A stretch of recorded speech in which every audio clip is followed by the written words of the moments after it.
Normalmente, cuando se piensa en el dinero que está guardado en una cuenta bancaria, pues existe una expectativa, yo diría que casi inquebrantable, de seguridad absoluta. Ujú, totalmente. El cerebro humano adora esa constancia, las cosas como son. Claro, es una concepción muy binaria.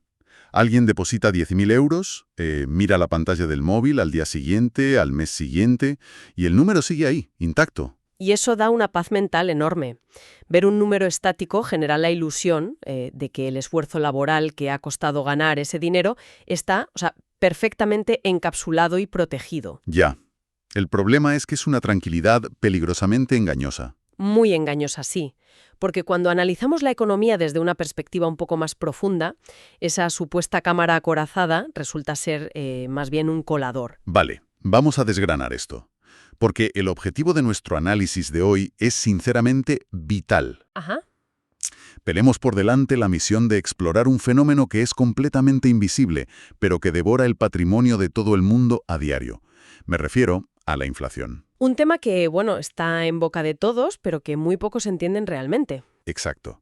Y para ello hemos recopilado una montaña de fuentes muy diversas y fascinantes, desde estudios académicos sobre economía conductual y análisis del Banco de España, hasta foros de debate en Internet y tácticas de supervivencia reales en América Latina. Que son tremendas, por cierto. Son de película. Pero bueno, la misión de esta inmersión profunda no es dar un parte meteorológico sobre la economía. La idea es entender cómo la inflación altera la psicología humana y, sobre todo, extraer tácticas reales para proteger el patrimonio, porque dejar el dinero quieto bajo el colchón o en el banco es literalmente lo opuesto a tenerlo a salvo. Es un punto de partida excelente. Hay que despojarse ya de la idea de que la inflación es solo un porcentaje aburrido que los políticos discuten en las noticias. Sí, como si fuera algo lejano. Exacto. Es una fuerza motriz brutal que reprograma por completo la manera en que la sociedad toma decisiones. Y si no se comprende su mecanismo interno, pues erosiona el trabajo de toda una vida sin hacer el menor ruido. Ostras, es que es tal cual. Para visualizar cómo opera este mecanismo, propongo una imagen para quien nos escucha. Pensemos en ese dinero en una cuenta al 0% de interés como si fuera un cubo lleno de agua. Ujú, me gusta la analogía. A simple vista, el cubo está en perfectas condiciones. El nivel del agua parece exactamente el mismo hoy que ayer. Pero resulta que tiene un agujero microscópico en el fondo. Y gota a gota, el contenido va desapareciendo. Eso es. Si revisamos los datos actuales, por ejemplo, los que da Rentivo, un ahorro de 10.000 euros estancado puede perder fácilmente entre 200 y 400 euros de poder adquisitivo en un solo año. De forma silenciosa. Totalmente silenciosa. La aplicación del banco sigue diciendo 10.000, pero lo que se puede meter en el carrito de la compra del supermercado con esa misma cifra es cada vez menos. Y lo fascinante de esto es que esa desconexión entre la cifra y el valor real es lo que en economía conductual llamamos la gran ilusión matemática. La ilusión matemática, fíjate. Sí, porque es el punto ciego más común de la sociedad moderna. Como el saldo de la cuenta no baja, pues no hay sensación de pérdida. Ojos que no ven, corazón que no siente. Exactamente. Sin embargo, para romper esa ilusión, hay que incorporar una distinción fundamental que el Banco de España y los analistas siempre subrayan.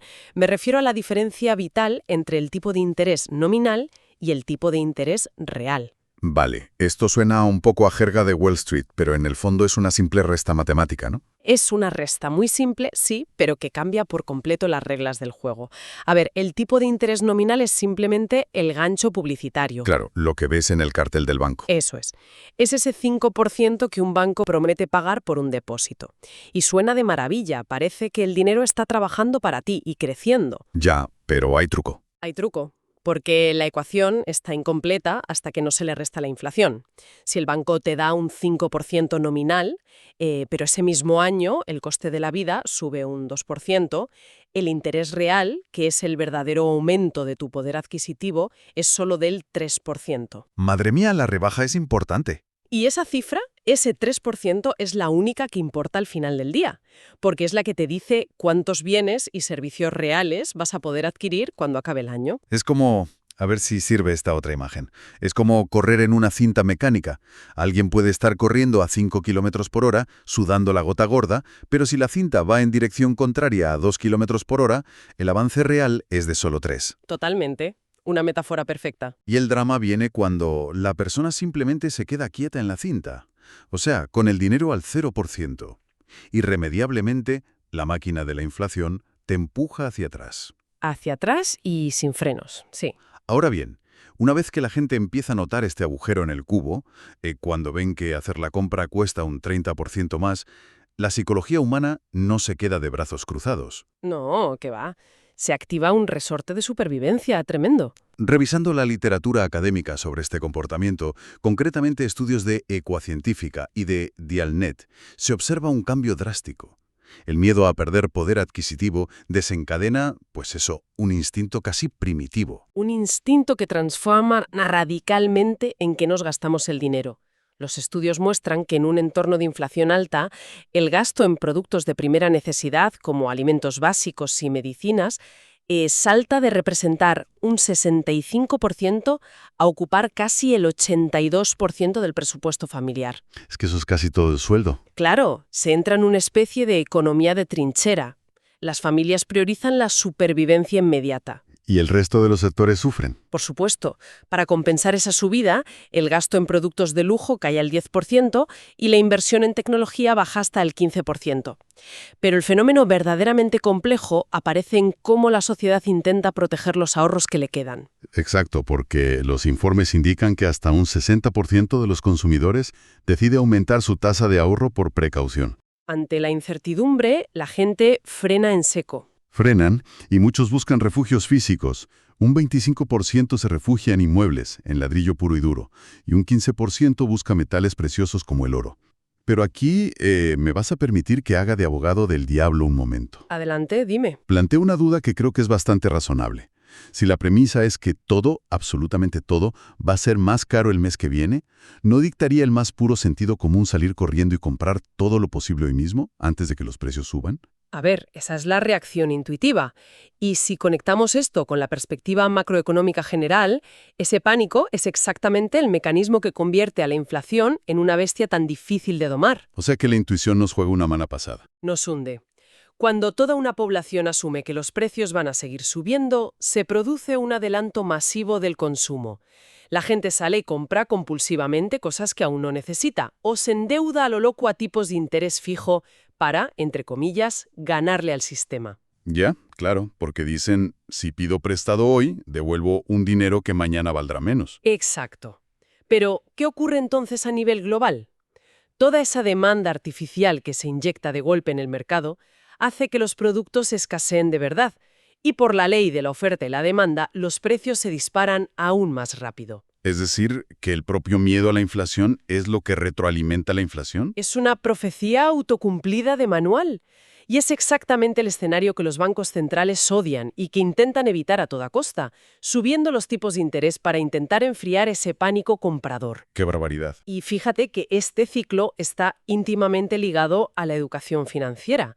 Las investigaciones de Dialnet que mencionabas concluyen que las personas con baja educación financiera tienden a sobreestimar sistemáticamente cuánto va a subir la inflación en el futuro. Ven un monstruo mucho más grande del que realmente es. Exacto, y eso agrava el pánico y empeora la situación para todos. Hay un detalle sobre esos estudios que me parece revelador.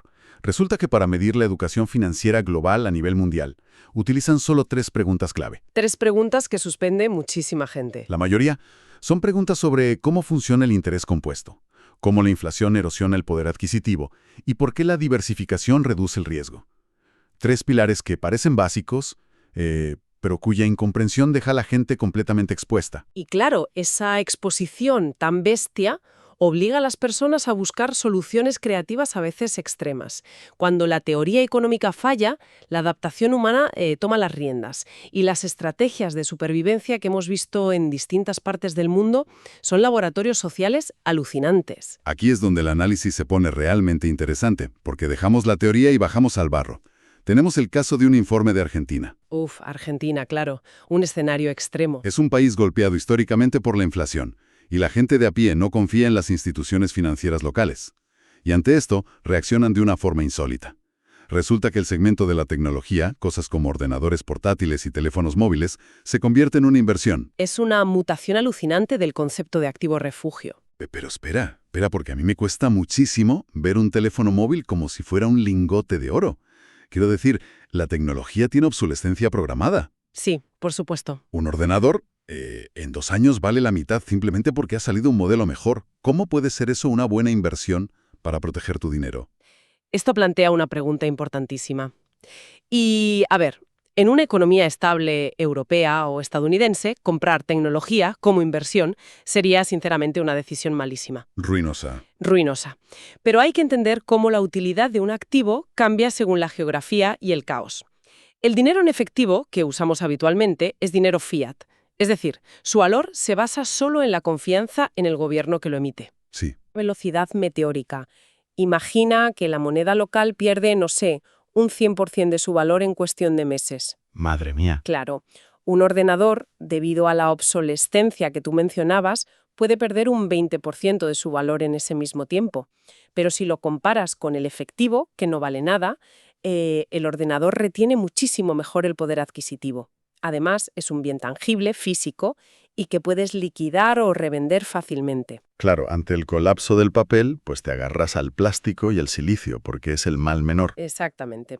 En una hiperinflación, un bien físico de consumo masivo es un refugio mejor que el banco. Visto así, tiene una lógica aplastante. Y luego, en contraste con esta estrategia física, hay otro informe muy interesante sobre Guatemala. Allí la táctica de supervivencia frente a la inflación es completamente distinta. Sí, es otra vía clásica. En economías como esa, la búsqueda de estabilidad no pasa tanto por acumular ordenadores, sino por la diversificación de divisas. Es decir, acumular dólares. Eso es. La gente busca ahorrar en dólares estadounidenses para evitar la devaluación constante de su moneda local. Es como buscar el escudo más grande y tradicional que existe. Protege contra la inflación nacional y te permite aprovechar el acceso a mercados internacionales. Vamos, es como agarrarse a la roca más pesada cuando ves que sube la marea. Exacto. Ahora bien, hemos visto estas tácticas extremas nacidas, digamos, de la necesidad de supervivencia pura y dura. Pero, ¿qué pasa cuando se busca ir un paso más allá? Cuando el objetivo de alguien no es solo sobrevivir a la marea, sino construir riqueza real de forma proactiva. Ahí es donde el terreno se vuelve resbaladizo. Muy resbaladizo. Porque en este punto de ansiedad financiera es donde entran en juego los famosos gurús y los libros superventas de autoayuda. Hemos revisado discusiones muy intensas sobre esto, sobre todo en foros de Reddit. Hay hilos interesantísimos debatiendo sobre si estos métodos funcionan de verdad o no. En Reddit diseccionan sin piedad clásicos de la autoayuda como Padre rico, Padre pobre o Piense y hágase rico. Y los usuarios son demoledores. Acusan a estos libros de enseñar nociones que rozan la pseudociencia, cosas como manifestar la riqueza con la mente o usar la autosugestión. Y a veces venden como revelaciones místicas lo que, bueno, en el fondo no es más que sentido común básico. Totalmente. Pero hay un dato que rescatan en estos foros, y te juro que me dejó boquiabierto, sobre Robert Kiyosaki, el mismísimo autor de Padre rico, Padre pobre. Ah, sí, la famosa deuda. Resulta que está en quiebra y debe unos 1.200 millones de dólares. Él se justifica diciendo que el sistema se basa en la deuda y que usa el dinero del banco para comprar activos. Pero hombre, la imagen de un supuesto maestro de la riqueza debiendo más de 1.000 millones es como poco irónica. Es muy irónica.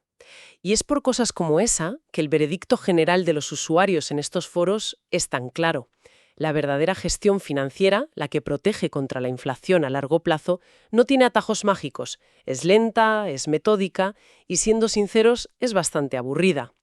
Aburrida en plan, gastar menos y ahorrar sistemáticamente. Claro, gastar menos, ahorrar, tener el estómago para invertir cuando hay pánico en el mercado y dedicar tiempo a estudiar macroeconomía y microeconomía real. Recomiendan libros serios como El inversor inteligente en lugar de tanta pseudociencia. ¿Los de los gurús son tan malos o tan básicos? ¿Por qué venden millones de copias todos los años? Es una buena pregunta. Quiero decir, ¿hay algo rescatable en ellos? ¿O son puro marketing aprovechándose de la vulnerabilidad de la gente ante la inflación? A ver, tienen una utilidad innegable. Sirven como un primer impulso emocional, un cambio de hábitos obvios. Te dan ese empujón motivacional para dejar de gastar en tonterías. Pero el peligro viene cuando intentas buscar el secreto de la riqueza en la autoayuda. Y caes en la falacia del atajo. Eso es. Y además ignoran un factor brutal. Hay un comentario en ese foro que lo ilustra a la perfección. Es la historia de Juan y Pedro. Uf, esa historia es un golpe de realidad tremendo. Plantea un escenario con dos personas, Juan y Pedro. Ambos ganan el mismo salario, logran ahorrar 20.000 euros y ambos leen el mismo libro de autoayuda financiera y deciden invertir en lo mismo. Siguiendo los pasos al milímetro. Al milímetro. Pero hay un pequeño detalle. Juan viene de una familia con un sólido capital social y económico previo. Si se queda sin trabajo, su red de contactos lo enchufa en otra empresa rápido. Tiene un colchón. Claro. Si necesita vacaciones baratas, se va al apartamento de la playa de sus padres.